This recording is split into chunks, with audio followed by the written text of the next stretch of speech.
자, 그러면 오늘 말씀 함께 보도록 하겠습니다. 히브리서 5장 11절부터 오늘은 6장 3절까지의 말씀 보도록 하겠습니다. 히브리서 5장 11절부터 6장 3절까지입니다. 지난주 내용 잠깐 기억하시면서 우리 말씀 교독하도록 하겠습니다. 11절입니다. 멜기세덱에 관하여는 우리가 할 말이 많으나 너희가 듣는 것이 두나무로 설명하기 어려우니라. 때가 오래되었으므로 너희가 마땅히 선생이 되었을 터인데 너희가 다시 하나님의 말씀을 추구하여 위하여 누구에게서 가르침을 받아야 할 처지니 단단한 음식은 못 먹고 젖이나 먹어야 할 자가 되었도다. 이는 젖을 먹는 자마다 어린아이니 의의 말씀을 경험하지 못한 자요. 단단한 음식은 장성한 자의 것이니 그들은 지각을 사용함으로 연단을 받아 선악을 분별하는 자들이니라. 그러므로 우리가 그리스도의 도에 초보를 버리고 죽은 행실을 회개함과 하나님께 대한 신앙과 세례들과 안수와 죽은 자의 부활과 영원한 심판에 관한 교훈의 털을 다시 닦지 말고 완전한 대로 나아갈지니라. 다 함께 하나님께서 허락하시면 우리가 이것을 하리라. 아멘. 할렐루야. 한 주 잘 보내셨어요? 지난주에 설교가 길어서 좀 충격적이었죠. 저도 몰랐는데, 그래서 오늘은 어제 순장들하고도 약속을 했어요. 길지 않게 하겠다고. 그래서 시간이 많이 길어지면 방송실에 제가 사인해달라고 했어요. 그러니까 여러분들 말씀 듣는 만큼 여러분에게 삶에 있어서 여러분의 손과 발이, 여러분의 언행이 움직임이 있기를 바랍니다. 아시겠죠? 자, 오늘 히브리서 이제 5장 11절부터 보기 전에 지난주 말씀 잠깐 기억을 할 텐데요. 지난주에 우리가 그토록 궁금해했던 멜기세덱에 대해서 처음으로 이 단어가 등장을 했습니다. 사실 내용을 집중적으로 다루기에는 절수가 좀 작았죠. 멜기세덱 제가 소개는 해드렸지만, 그래서 그 앞에 있었던 내용은 사실 멜기세덱에 관한 어떤 서론으로 여러분이 보시면 되겠습니다. 그래서 보실 때 제가 첫 번째로 여러분과 함께 나누었던 것은 일반 구약의 대제사장들과 새로운 대제사장이신 예수 그리스도의 어떤 비교를 통해서 두 가지 차이점이 있다라고 말씀드렸어요. 첫 번째는 공통점 먼저 합시다. 공통점은 예수님이나 일반 대제사장이나 스스로 이 권위를 세운 것이 아니라 하나님이 부르셨고 세워주셨다라는 의미가 있어요. 예수님도 하나님께서 세워주셨고, 그리고 일반 대제사장도 역시 하나님의 부름을 받아서 세워진 자들이다. 그런데 차이점이 있었죠. 그 차이점은 시편 2편 7절의 말씀을 통해서 하나님의 아들 예수 그리스도에게만 아들이라는 칭호가, 그리고 아버지라는 그런 관계가 언급이 되었어요. 그래서 예수님만이 오직 하나님의 아들로서 대제사장의 역할을 감당하고 계신다. 이렇게 차이점을 보았고요. 중요한 거 이제 다뤄야죠. 이전까지 대제사장 하면 아론의 후손들, 아론을 처음으로 시작해서 아론의 직계 자손들이 대제사장의 임무를 받았죠. 그런데 예수님은 아론 계열이 아니에요. 정확하게 얘기하면 유다족 속의 후손입니다. 그 중간에는 다윗이라는 왕도 있었고요. 그래서 아론 지파 계열이 아닌데 어떻게 예수님이 대제사장이 될 수가 있는가? 거기서 멜기세덱이 등장해요. 여러분 오해하시면 안 되는 게 뭐냐면 멜기세덱에게서부터 난 예수님의 대제사장직은 혈통을 얘기하는 게 아닙니다. 이건 온전히 영적인 어떤 그런 계통을 얘기하는 거예요. 그래서 여러분이 착각하셔서 예수님이 멜기세덱의 후손이다라고 생각하시면 안 되는 거예요. 멜기세덱은 예수님이 대제사장 대심의 모형이에요. 영적인 모형, 모델이 되는 거예요. 그래서 멜기세덱은 사실 이방인의 족속이죠. 그리고 당시에 예루살렘을 다스렸던 왕이었어요. 그런데 아론 지파의 그 대제사장과 멜기세덱을 뒤따르는 예수님의 대제사장직에는 큰 차이점이 있었어요. 기억하시나요? 두 가지였습니다. 첫 번째는 영원성이었죠. 아론 지파의 대제사장직은 매년마다 속죄 제사를 지내야 하고 끊임없는 제사 가운데 있었어요. 그리고 계속해서 계승되었죠. 그런데 예수님의 대제사장직은 예수님 다음에 누군가 있었던가요? 없었죠. 그분은 영원한 완전한 대제사장으로 남으셨다는 것. 그리고 두 번째는 아론 지파 계열의 대제사장은 겸직을 할 수가 없어요. 오로지 제사장직분만 감당할 수 있어요. 그러나 멜기세덱의 그 서열을 따라오신 예수님은 동시에 왕임을 고백하게 되었죠. 그래서 예수님이 대제사장이면서 동시에 왕이시다는 것, 그걸 꼭 기억하시기 바랍니다. 여기까지가 잠깐의 복습의 내용이었고, 여러분 제가 순모임한 내용을 좀 살펴보니까 기도의 그 간절함, 끈질김에 대해서 여러분이 많이 나누셨던 것 같아요. 이 땅에 사람의 모습으로 입고 오신 예수님이셨지만 하나님의 아들이 그토록 그렇게 땀방울이 피같이 될 정도로 간절하게 기도하시는 모습을 우리가 살펴보면서 우리가 원하고 우리가 바라는 게 있다면 그만큼 예수님처럼 어쩌면 예수님보다 더 간절한 마음으로 하나님께 기도해야 되지 않을까.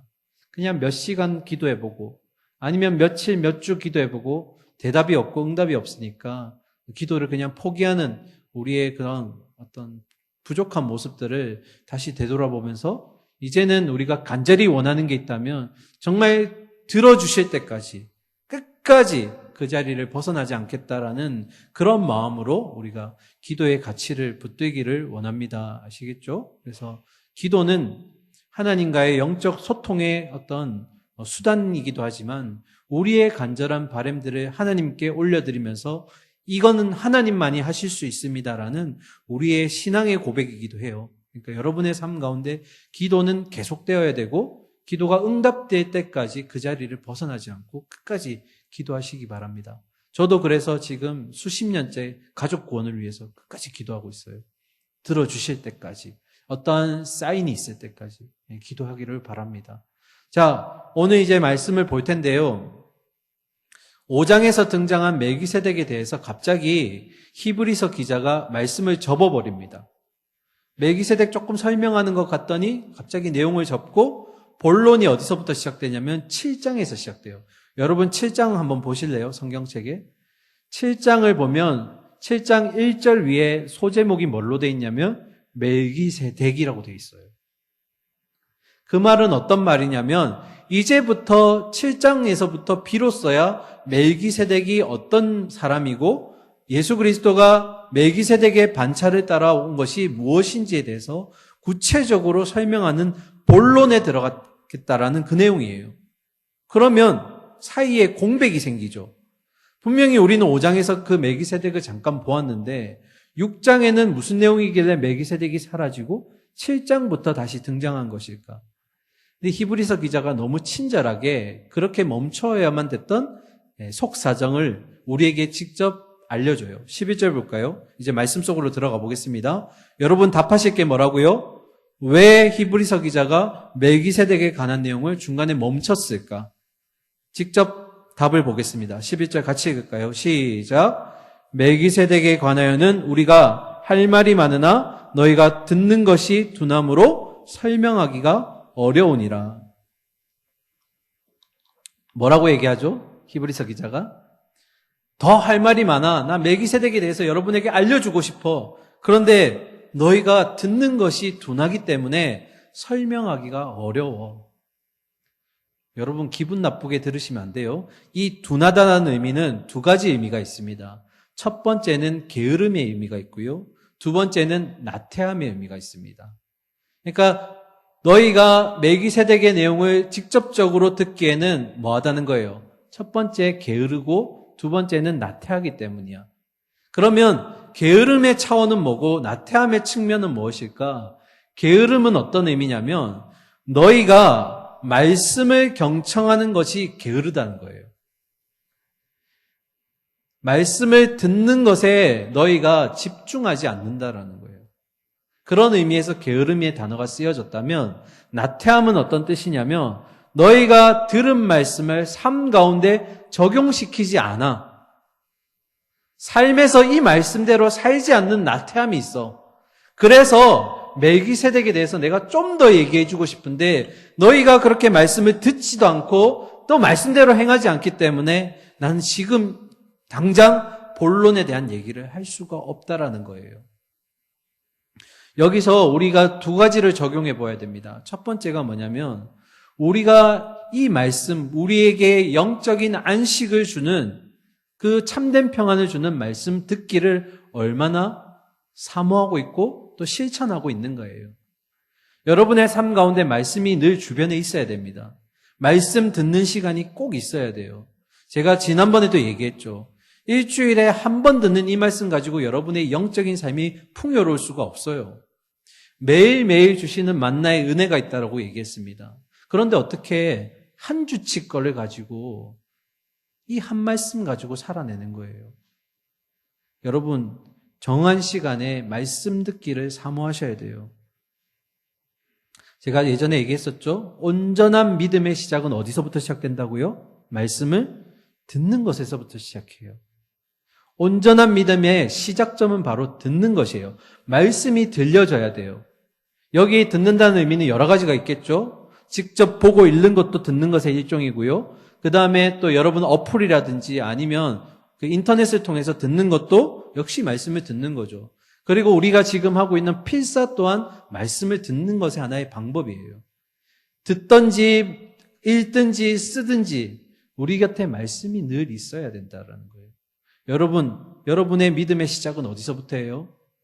혹시 주일 하루로 끝나지 않아요? 그러면 안 됩니다. 우리의 매일매일의 삶 가운데 말씀이 들려져야 되고 쓰여져야 되고 읽혀져야 됩니다. 자, 그리고 두 번째는 뭐냐면 아까 나태함의 수준에서 얘기하는 거예요. 말씀이 삶 속에서 실천되기 위해서 우리가 얼마나 많은 노력과 힘을 기울이고 있냐라는 거예요. 제가 온전한 믿음의 시작이 들음에서부터라 했죠. 온전한 믿음의 과정이 있어요. 첫 번째 듣는 것, 두 번째는 깨닫는 것. 이 깨달음은 우리 안에서 깨달아지는 게 아니라 성령이 깨닫게 해주셔야 돼요. 이걸 좀 어려운 말로 성령의 내적 조명이라고 해요. 이 깨달음이 있으면 우리가 그 다음 뭐 하냐면 결단하게 됩니다. 이렇게 살아보기로 하겠다고. 여러분 순모임 할 때 그런 내용 참 많더라고요. 제가 이번 한 주에는 감사의 제목을 하루하루 고백하겠습니다. 또 이번 주는 말씀을 몇 장까지 읽어보겠어요. 필사를 하루에 몇 장씩 하겠습니다. 여기까지는 우리 공동체가 또 나아가서 한국교회가 굉장히 잘하는 거예요. 결단까지. 그런데 문제는 뭐냐면 결단한 대로 실천하지 않는다라는 거예요. 때로는 또 실천을 하기는 하지만 그것이 꾸준하지 못하다라는 거예요. 온전한 믿음은 어디까지가 완성인 거예요? 결단해서 끝나는 것이 아니에요. 어디까지 나아가야 되는 거예요? 내 삶에서 이 말씀이 어떻게 하면 지켜지게 될 것인가에 대해서 끊임없이 고민하고 행하기 위해서 노력해야 된다는 거예요. 결단한 것들 여러분 오늘 순모임 할 때 지난주에 결단하신 것들 지켰는지 못 지켰으면 왜 못 지켰는지 그런 것들을 심도 있게 나누셔야 돼요. 반쪽짜리 믿음이 되시면 안 됩니다. 그래서 제가 지난번에도 이 무디 목사님이 너무 좋은 말씀 해주셔서 다시 한번 언급해요. 무디 목사님 뭐라고 얘기하셨냐면 성경은 우리의 지식을 증가시키기 위해 주신 것이 아니라 뭐라고요? 우리의 삶을 변화시키기 위해 준 게 바로 성경 말씀이라는 거예요. 말씀이 삶까지로 이어져야 돼요. 그러지 않으면 우리는 좀 나쁜 표현으로 얘기할게요. 영적인 중풍병자와 똑같다라는 거예요. 머리 따로 몸 따로라는 거예요. 머리는 점점 지식으로 가득 채워지고 결단하겠다라는 그 많은 그런 다짐들이 있지만 삶에서 그렇게 살아내지 못한다는 것은 몸과 머리가 따로 놀고 있다라는 거예요. 그래서 제가 여러분에게 도전합니다. 오늘 우리의 신앙이 머리와 몸이 따로 노는 어쩌면 영적인 중풍병자와 같은 상태가 아닌지 다시 한번 여러분의 삶과 말씀에 대해서 점검해 보시기 바랍니다. 내가 정말 주신 말씀대로 살아내고 있는가? 이건 너무 중요한 거예요. 이게 우리의 온전한 믿음의 마지막 목표이자 최후의 어떤 보루가 되는 거예요. 말씀대로 사시기를 소망합니다. 그러한 피드백이 있을 때 여러분의 말씀에 대한 성장이 일어나는 거예요. 자, 그래서 기록된 말씀은 과거지만 우리의 삶 가운데 그 말씀을 현재형으로 쓰고 있다라는 사실을 꼭 기억하시기 바랍니다. 그런데 여러분에게 있어서 가장 안타까운 점은 저는 그거예요. 뭐냐면 여러분이 영적인 양분인 말씀을 먹지 않고 있는데 허기짐을 느끼지 못하고 있다는 거예요. 우리가 생물학적으로 배가 고프면 뭔가를 먹어야 되죠. 그리고 건강한 것을 먹는 게 더 좋죠. 하루에 삼시세끼 밥을 먹듯이 우리의 신앙도 그런 영적인 양분이 들어가야 단단해질 수 있어요. 그런데 여러분, 허기지지 않아요. 배고픔이 없어요. 오히려 다른 것으로 포만함을 느낄 때가 많다라는 거예요. 그래서 여러분, 그런 이상한 포만감이 느껴진다면 다시 돌아오셔야 돼요. 말씀으로 채워지고 포만감을 느끼셔야 됩니다. 아시겠죠? 그래야지 우리의 삶에 그 포만함이 옮겨갈 수 있다라는 거예요. 다른 걸로 채우지 마시고요. 자, 그럼 넘어가겠습니다. 12절입니다. 계속해서 히브리서 기자가 이제 설명하는 거예요. 때가 오래되었으므로 너희가 마땅히 선생이 되었을 터인데 너희가 다시 하나님의 말씀의 초보에 대하여 누구에게 가르침을 받아야 할 처지이니 단단한 음식은 못 먹고 젖이나 먹어야 할 자가 되었도다. 아멘. 12절 참 우리에게 어떤 참 정곡 같은 찌르는 말씀이에요. 처음 시작이 뭐죠? 때가 오래되었으므로. 이 말은 뭐냐면 너희 히브리서 수신자들이 신앙의 연수가 그만큼 오래되었다라는 거예요. 하나님을 믿은 지가 그렇게 오래되었는데 문제가 뭐예요? 그런 기간으로 보면 너희가 남을 가르칠 만한 선생이 되기에 마땅한데 오히려 너희는 뭐라는 거예요? 말씀의 초보적인 원리도 이해하지 못해서 남에게 배워야 할 처지라는 거예요. 12절 해석이 뭐라고요? 예수 그리스도를 믿은 기간으로 따지면 너희가 남을 가르칠 만한 그런 대단한 수준이 되어야 되는데 지금 너희는 기초 지식도 흔들려서 남에게 오히려 이것마저도 배워야 돼. 아주 어린아이와 같은 나이가 적고 젖이나 먹어야 돼. 그런 수준에 있다라는 거예요. 여러분, 뭘 얘기하는 걸까요? 이 말은 결국 신앙의 연수가 우리의 신앙이라고 할 수 없다라는 거예요.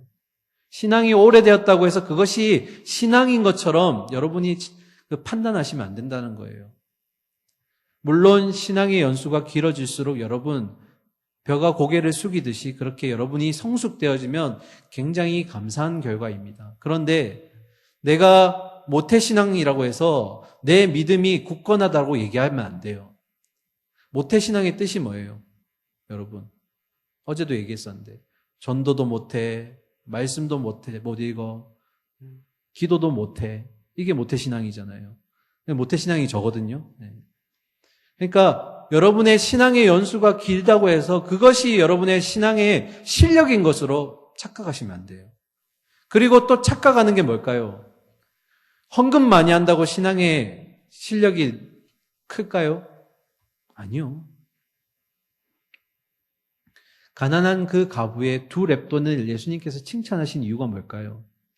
그 소유의 주인을 하나님으로 인정함과 동시에 내가 가진 전부를 주님께 드리겠다라는 그녀의 마음이 있었기 때문이에요. 아무리 부자라고 해도 자기의 소유를 자기 것으로 늘 생각하고 헌금 내는 것에 있어서 어떤 불편함이 있다면 그건 잘못된 거죠. 그런데 헌금 많이 낸다고 해서 그것을 무조건 신앙으로 판단할 수 없어요. 또 착각하는 게 뭐가 있을까? 저는 제가 대형교회도 있어봤지만 큰 교회 다니는 게 우리의 믿음이 될 수 없어요. 그러면 개척교회는요? 그럼 그 사람들은 초신자예요? 아니라는 거예요. 큰 교회 다닌다고 해서 프라이드가 자부심이 생기는 건 옳지 않아요. 내가 어디에 있든지 주님이 나와 함께 하시면 그곳이 교회예요. 그리고 거기가 나의 신앙의 터전이고 내가 성숙될 자리라는 거예요. 그리고 마지막, 여러분 정말 착각하지 마실 것. 직분을 많이 맡았다고 해서 그게 신앙이 아니에요. 여러분 중에도 있죠. 다음 세대 교사로, 또 반주로, 찬양팀으로, 또 순장으로, 또 임원으로, 그 외 등등 많이 맡았다고 해서 여러분 신앙이 좋은 상태가 아니에요. 그만큼 더 많은 에너지를 쓰기 위해 하나님과 가까이 가야 될 자리예요. 더 많은 부담감과 거룩함을 가져야 될 자리입니다. 내가 많이 맡았다고 해서, 교회 안에 열심히 있다고 해서 그것 자체가 신앙이 될 수 없다는 것 꼭 기억하셔야 돼요. 자, 그래서 중요한 건 뭐예요? 비성경적인 가치들로 우리의 신앙을 평가하는 기준이나 척도가 되어서는 안 되는 겁니다. 아시겠죠? 네. 그래서 지금 이 히브리서 기자가 뭐라고 얘기하냐면 어린아이가 청소년 또는 청년이 되었음에도 불구하고 여전히 청년인 그들이 젖이나 이유식을 먹어야 될 그런 성장이 지금 멈춘 상태가 여러분의 상태라는 거예요. 그래서 이걸 왜 얘기하냐면 여러분에게 아론 지파 계열이 아닌 멜기세덱의 계열에서 오신 대제사장이신 예수님을 소개하고 싶은데 너희가 이 진보된 가르침을 받기에는 너무 수준이 미약하다라는 거예요. 영적인 수준이 떨어지고 있다는 얘기예요. 바울도 이런 얘기를 했어요. 바울이 어떤 얘기를 했냐면 고린도전서 13장 11절인데요. 내가 어렸을 때에는 말하는 것이 어린아이와 같고 깨닫는 것이 어린아이와 같고 생각하는 것이 어린아이와 같다가 장성한 사람이 되어서는 어린아이의 말을 버렸노라. 바울에게 있어서 어린아이의 시기는 언제예요? 그 다메섹에서 그리스도를 만나기 이전까지가 그에게는 어린아이와 같았던 거예요. 내가 율법을 잘 지키고 그리고 하나님을 믿지 않고 예수 그리스도를 믿는 사람을 핍박하는 것, 그런 것들이 바울에게 있어서는 자랑거리였어요.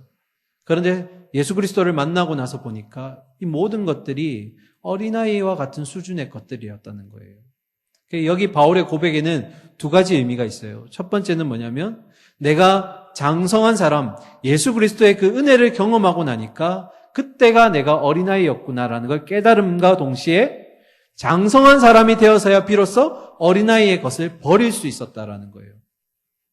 내가 그토록 중요시 여겼던 율법, 어떤 행위들, 그런 노력들이 내가 장성한 사람이 되어서 오직 믿음만으로 구원을 받을 수 있다라는 그 영양가를 얻게 되니까 비로소 그때 것들을 버릴 수 있었다라는 거예요.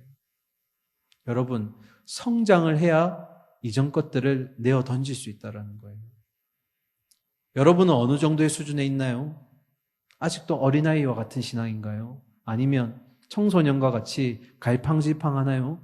아니면 지금 히브리서 기자가 원하는 장성한 사람으로서 말씀이 내 삶에서 움직일 수 있도록 끊임없이 부단하게 노력하는 사람인가요? 오늘 여러분을 한번 비교해 보시기 바랍니다. 13절과 14절입니다. 함께 볼까요? 이는 젖을 먹는 자마다 어린아이니 의의 말씀을 경험하지 못한 자요 단단한 음식은 장성한 자의 것이니 그들은 지각을 사용함으로 연단을 받아 선악을 분별하는 자들이니라. 아멘. 자, 13절과 14절은 두 부류를 지금 비교하고 있는 거예요. 보이시죠? 첫 번째, 젖을 먹는 자, 곧 어린아이와 그리고 14절에 단단한 것을 먹을 수 있는 장성한 자를 지금 비교하고 있어요. 먼저 젖을 먹는 어린아이를 봅시다. 젖을 먹는 어린아이는 뭘 경험하지 못했다고요? 의의 말씀을 경험하지 못했다. 이 경험이란 단어가 굉장히 중요합니다. 경험의 뜻이 뭐냐면 말씀을 삶 속에서 지킨다. 말씀을 삶 가운데 적용시킨다라는 의미예요. 자, 그 말은 뭐예요? 이 젖을 먹는 자, 어린아이가 지금 의의 말씀을 경험하지 못하고 있다는 것은 말씀을 읽고 듣는 수준에서 그쳤다라는 거예요. 그 말씀을 삶 가운데 적용시키고 그 과정 가운데 훈련받는 그런 과정들이 다 없다라는 거예요. 그럼 반대로 14절에 얘기하는 그 장성한 자는 뭐죠? 그 말씀을 나의 삶 가운데 어떻게 해서든 지켜내기 위해서 애쓰는 자들이에요. 예수님도 이와 관련해서 똑같은 말씀을 하셨어요. 요한복음 14장 21절에 보면 나의 계명을 지키는 자라야 나를 사랑하는 자니라고 했어요. 여기서 계명을 지킨다라는 의미는 정확하게 뭐냐면 말씀을 듣고 행한다라는 뜻이에요. 다시 해석하면 뭘까요? 예수님이 나를 사랑하는 자는 어떤 사람이라고요? 나의 말씀을 듣고 삶 가운데 행하는 자, 지키는 자가 진짜로 나를 온전히 사랑하는 자야 라고 지금 말씀하시는 거예요. 제가 지난주에는 기도에 대해서 굉장히 여러분에게 계속 얘기했다면 오늘은 계속 얘기하는 게 이거예요. 말씀이 삶 가운데, 말씀이 우리의 삶 가운데 계속 적용되어지고 실천되어져야 된다. 그래야 온전한 믿음이 될 수 있다. 이건 제 말이 아니라 히브리서 기자가 저와 여러분에게 지금 계속 하는 권면이에요. 그래서 14절에 보시면 장성한 자는 뭐라고 되어 있어요? 좀 어려운 표현인데 지각을 사용하여 연단을 받아 선악을 분별한다. 이 말은 어떤 의미냐면 먼저 연단이라는 단어를 해결해야 됩니다. 연단이라는 단어는 다른 말로 훈련하다라는 뜻이에요. 또는 단련시키다라는 의미입니다. 이 14절을 정확하게 해석하면 어떻게 되냐면 지속적인 우리의 삶 가운데 영적인 트레이닝을 받으면서 우리의 지각이 선악을 분별할 수 있는 능력이 생긴다라는 거예요. 하나님의 말씀을 우리 삶 가운데 지켜내고 그런 연단의 과정을 끊임없이 경험하는 자가 우리의 지각을 통해서 이 땅의 무분별한 그런 수만 가지 속에서 하나님의 선과 악을 분별해낼 수 있다라는 거예요. 훈련을 통해서, 연단을 통해서. 그러기 위해서는 우리의 삶 가운데 말씀이 계속 지켜지는, 그걸 지키기 위한 노력들이 필요하다라는 겁니다. 자, 얼른 넘어갈게요. 자, 6장 1절과 2절입니다. 그러므로 우리가 그리스도의 도의 초보를 뭐 한다고요? 버리고 죽은 행실을 회개함과 하나님께 대한 신앙과 세례들과 안수와 죽은 자의 부활과 영원한 심판에 관한 교훈의 털을 다시 닦지 말고 완전한 대로 나아갈지니라. 자, 1절과 2절 굉장히 중요합니다. 그러므로라는 단어는 이제 앞의 내용을 모두 요약하면서 정리하는 내용이죠. 어떤 내용일까? 자, 보세요. 그리스도의 도에 뭘 버리라고요? 초보를 버리래요. 이 초보는 다른 말로 기초 지식을 얘기합니다. 기초 진리. 그러니까 그리스도의 기초 진리를 버리고 그 다음 뭐가 설명되어 있냐면 그 기초 진리가 뭐냐는 거예요. 6가지가 나옵니다. 한번 볼까요? 그리스도의 기초 진리 첫 번째, 죽은 행실을 뭐 하라고요? 회개하는 것.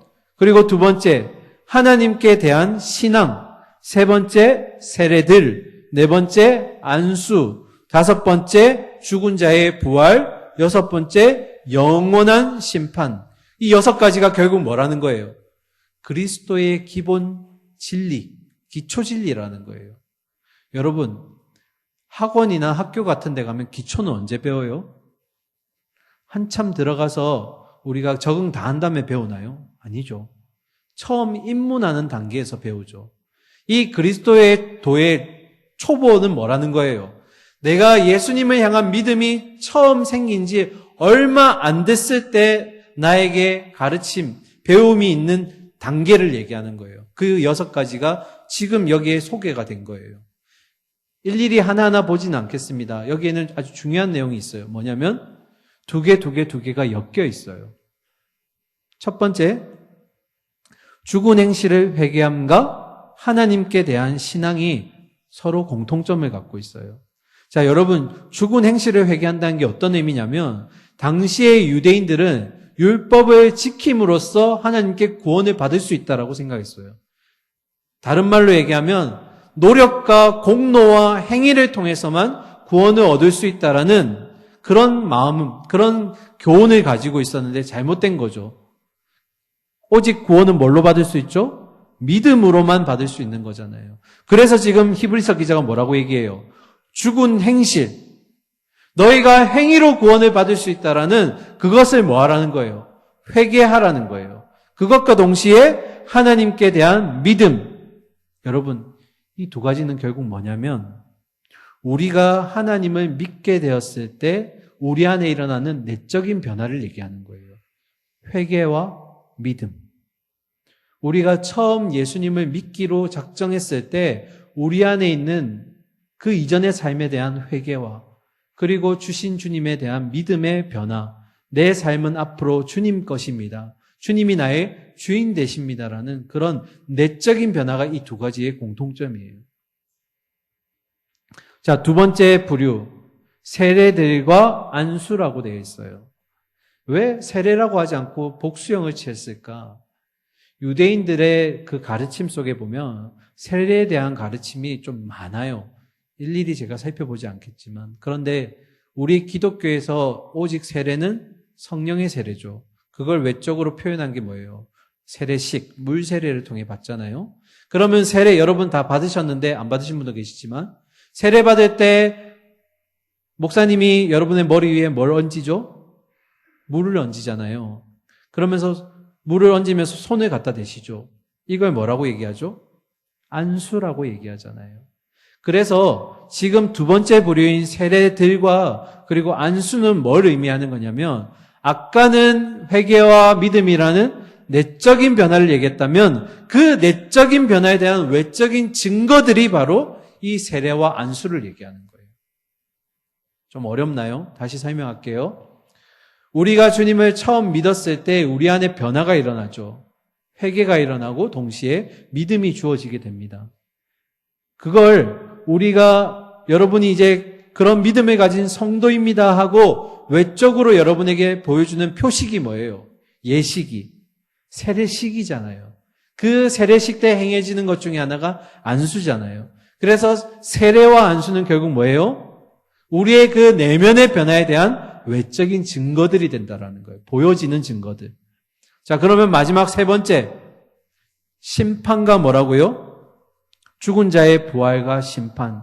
이건 공통점이 뭐냐면 그런 믿음을 가진 성도들에게 가르쳐주는 미래적인 가르침을 얘기하는 거예요. 여러분의 마지막 때에는 심판이 있을 것이고 그리고 부활이 있을 것입니다.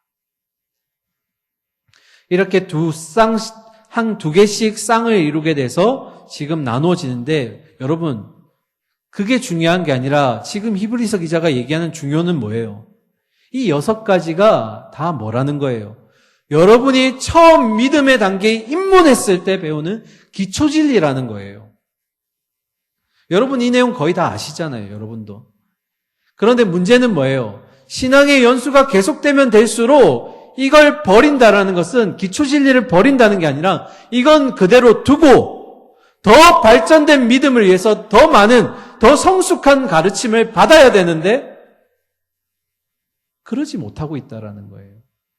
지금 이 기초진리는 아주 중요하지만 여러분이 처음 믿음을 가지고 교회에 나왔을 때 여러분이 알게 되는 것들인데 지금 이 히브리서의 수신자들이 여기에서 멈춰버렸다라는 거예요. 더 믿음의 성장이 일어나지 않고 여기에서 그쳐버렸다라는 거예요. 그래서 중요한 건 히브리서 저자는 이미 이들이 가지고 있는 기독교적인 그 기초적인 가르침을 버리라는 것이 아니라 그 바탕 위에 더 심오한 가르침을 쌓아가야 된다라고 얘기하는 거예요. 그 중에 하나가 뭐예요? 멜기세덱인 거예요. 그 얘기를 하고 싶어서 지금 5장과 6장 사이에 지금 히브리서 기자가 설명하고 있는 거예요. 멜기세덱의 가르침 이제 본론으로 들어갈 텐데 너희가 이걸 접근하기 위해서 너희의 기초적인 것조차 지금 제대로 되어 있지 않아. 너희 조금 더 성숙해져야 돼. 이 말을 지금 하고 싶은 거예요. 자, 그래서 3절 볼까요? 마지막 3절입니다. 하나님께서 허락하시면 우리가 이것을 하리라. 자, 이 말은 어떤 의미냐면 하나님이 허락하시면 이제 여러분이 기초 단계에 머물러 있는 것이 아니라 다음 단계로 나아갈 수 있다라는 거예요. 현대어 성경 버전으로 보니까 여러분이 신앙에 있어서 다음 단계를 밟아가야 되는데 중요한 건 뭘까요? 그조차도 하나님의 도우심이 필요하다라는 거예요. 영적인 성장을 위해서 하나님의 그런 은혜가 필요하다는 겁니다. 그래서 우리가 아무리 애쓰고 힘쓴다고 해서 우리의 신앙이 성장하는 것이 아니라 우리의 연약함을 도와주시는 그 주님이 우리를 도우실 때 우리의 애씀과 수고가 빛을 발할 수 있다는 거예요. 벌써 말씀이 끝났어요. 오늘 좀 빠르죠? 네. 제가 히브리서 말씀을 연구하면서 지금 참고하는 책이 한 지금 7, 8권 정도 되거든요. 그런데 어느 목사님이 히브리서를 소개하면서 이 단어를 언급하시는 거예요. 제가 오늘 고민하다가 여러분하고 나누려고 해요. 그게 뭐냐면 히브리서야말로 신앙의 크리스천의 노블레스 오블리주를 실천하는 아주 좋은 책이다라고 얘기하는 거예요. 뭐라고요? 노블레스 오블리주. 그게 뭐예요? 여러분 많이 들어보셨죠? 이 노블레스 오블리주가 프랑스어인데요. 노블레스가 귀족이라는 단어입니다. 그리고 오블리주는 뭐냐면 윤리적인 책임을 얘기하는 거예요. 그러니까 어떤 의미냐면 귀족이라는 높은 신분, 고귀한 직분을 얻은 사람이라면 그 직분과 그 위치에 걸맞는 의무가 있어야 된다는 거예요. 그럴 때 그 품위가 유지가 되고 품격이 유지될 수 있다는 거예요. 왜 히브리서에서 이 얘기를 했을까? 오늘 말씀을 보니까 알겠는 거예요. 오늘 우리 본문을 보니까.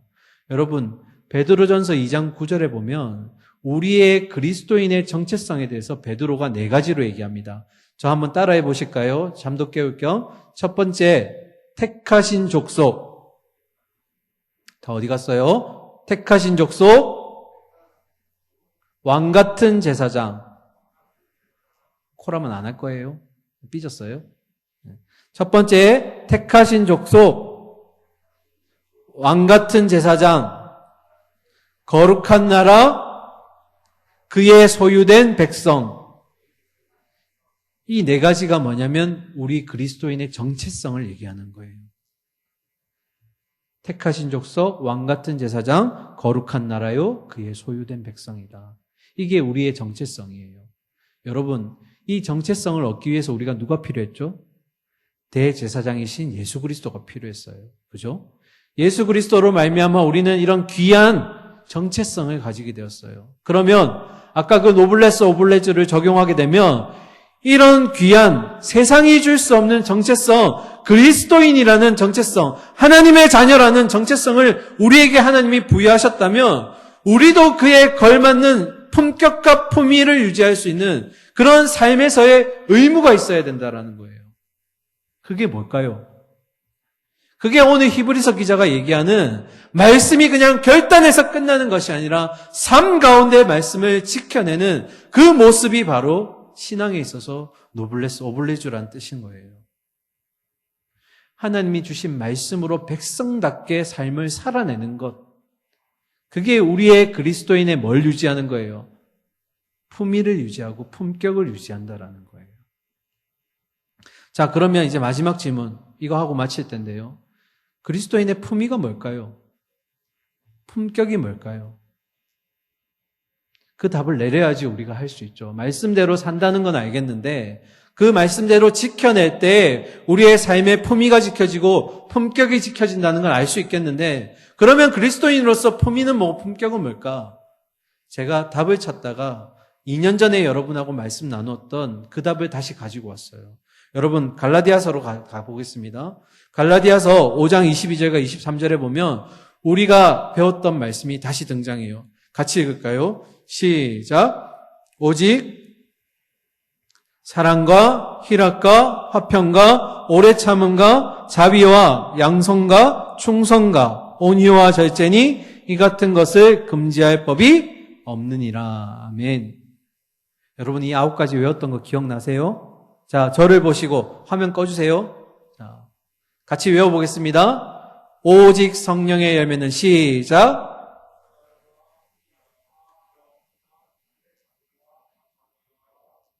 이런 국회의원 같은 존재들 묵비권 행사할 거예요. 자, 저랑 같이 해봅시다. 시작. 사랑과 희락과 나도 헷갈리네. 오래 참음과 자비와 양선과 충성과 온유와 절제 이것을 금지할 법이 없다.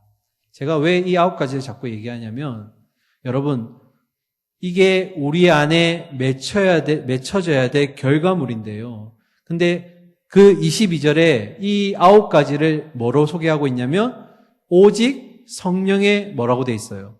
열매라고 돼 있어요. 이 의미는 2가지를 가지고 있습니다.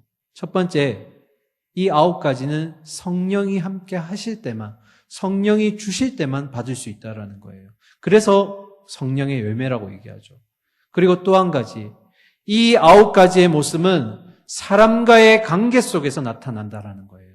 우리의 삶의 연장에서 사람들과 부대끼면서 나타나는 이 모습들이 9가지라는 거예요. 그런데 여기 중요한 거 하나 있어요. 한 가지가 있어요. 제가 왜 이 얘기를 자꾸 하냐면 이 갈라디아서를 기록한 바울이 성령의 열매라고 얘기할 때 열매 뒤에 지금 9가지가 나와 있는데 열매를 단수형으로 썼어요. 기억하시죠? 제가 언급했죠, 예전에. 왜 한 가지라고 얘기했냐면 이 9가지가 열매가 아니기 때문이에요. 무슨 말이지? 분명히 이 성경에는 지금 오직 성령의 열매는 하고 시작되었는데 뒤에 9가지가 나왔는데 왜 열매가 아니라고 얘기하지? 여러분, 고린도전서 15장 23절에 기록되기를 뭐라고 되어 있냐면 예수님이 부활의 첫 열매라고 되어 있어요. 그 말은 2가지 의미를 얘기해요. 첫 번째, 예수님을 시작으로 해서 우리 그리스도인이 다 부활의 열매들을 맺혀간다라는 의미예요. 앞으로 우리도 부활의 열매들이 될 겁니다. 믿으시죠? 그리고 동시에 그 첫 열매가 누구라고요? 예수 그리스도. 그러니까 지금 오직 성령의 열매는 결국 뭐냐면 예수 그리스도를 닮는 거예요. 예수 그리스도를 닮을 때 그분의 성품과 그분의 인격과 그분의 삶을 우리가 살아낼 때 우리 안에 이 9가지의 모습이 삶의 양상으로 나타난다는 거예요. 예수님의 성품을 닮을 때, 예수님의 주신 말씀을 우리가 삶 가운데 살아낼 때, 그분이 기도하셨던 것처럼 우리가 그렇게 기도하고 주님을 주인으로 우리의 삶을 모셔낼 때 우리의 9가지 이런 양상들이 나타난다는 거예요. 그러면 마지막 질문이었죠. 우리의 품격, 품위는 뭡니까? 바로 열매 되시는 예수 그리스도를 우리 삶에 맺는 거예요. 그분의 성품을 닮아내고 그분의 말씀을 닮아내고 그분을 품어내는 것. 그것이 우리가 이 땅에서 맺어야 될 열매이며 동시에 우리 그리스도인이 품을 수 있는 품격과 품이라는 거예요. 그렇게 품위를 유지하게 될 때 우리 안에 이 9가지의 모습들이 나타나게 된다는 거죠. 말씀을 마무리하겠습니다. 대제사장이신 예수 그리스도를 통해서 우리는 뭐라고요? 택하신 족속이요 왕같은 제사장, 거룩한 나라요 그의 소유된 백성이라고 얘기했어요. 그런 정체성에 걸맞는 품위를 유지하려면 결국 우리 안에 그 노블레스 오블레주의 삶을 실천하려면 누구를 닮아야 된다고요? 예수 그리스도를 닮아서 우리 안에 우리가 바로 우리의 삶 가운데 작은 예수로 살아가는 거예요. 저는 이 표현 참 좋아해요. 사실 참 부담스럽고 어려운 말입니다. 작은 예수로 산다는 것. 리드 지저스. 우리가 예수님처럼 산다는 게 얼마나 힘들어요. 그런데 해보자는 거예요. 그렇게 하기 위해서는 예수님을 닮아가기 위한 노력을 해야 된다는 거죠. 어떻게 해요? 말씀을 들음으로써 그분이 어떠한 삶을 사셨는지 그리고 어떠한 그런 신앙의 모습들을 우리에게 보여주셨고 그 가르침들이 우리 가운데 어떻게 적용돼야 될지를 끊임없이 고민해야 된다는 거예요. 사랑하는 우리 진솔과 코람대어 청년 여러분, 우리의 삶 가운데 우리 작은 예수로 살아갑시다. 아시겠죠? 그것이 바로 우리의 크리스천의 노블레스 오블레주를 실천하는 품격을 유지하는 모습입니다. 이번 돌아오는 한 주도 그리고 우리의 아픈 우리의 남은 인생 가운데서도 예수님의 성품을 담고 그리고 예수님의 그 인격을 담고 그 가르침대로 살아가기 위한 우리의 노력들이 우리의 품위를 유지하고 그리스도의 영광을 드러내는 삶이 될 줄 믿습니다. 이번 한 주 우리의 삶 가운데 작은 예수로 살아갈 수 있기를 간절히 소망하고 축원합니다. 우리 함께 찬양하고 기도의 자리로 나아가도록 하겠습니다.